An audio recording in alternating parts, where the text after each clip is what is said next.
May 9th marks Europe Day, a day to celebrate the union of 27 member states following the Second World War.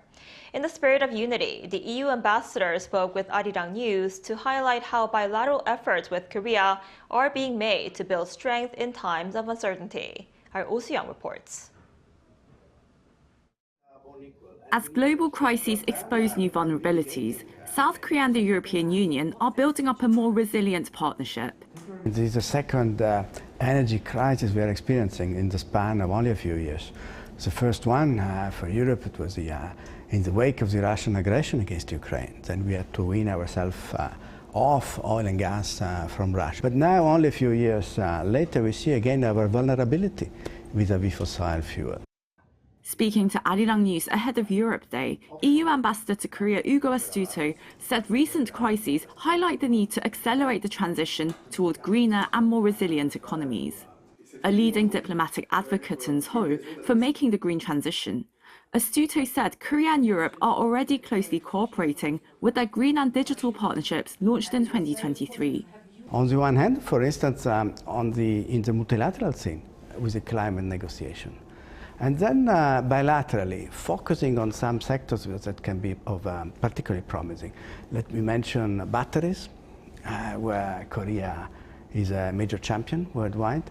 Offshore wind, where the European Union can bring considerable expertise. Or the defining of the emission trading systems. Economic security is another joint concern. Last month, the European Commissioner for Trade and Economic Security visited Seoul, launching a new strategic dialogue on trade, supply chains and technology. We need to look at our vulnerabilities. We mentioned earlier energy. There are others, rare earth, just to mention one. And we need to look together how best to address these vulnerabilities, how to mitigate our dependencies, and how to foster our strategic autonomy.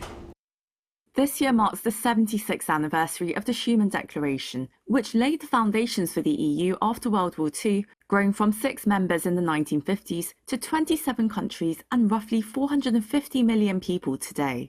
The European Union is a project of peace. It's a project founded in respect for the rule of law, in respect for human rights, for international law, in the fact that might does not make right.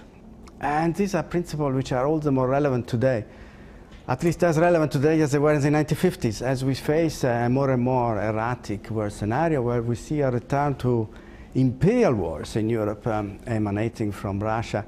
So we need to make it clear again our belief in these principles and values which can work for the global common good.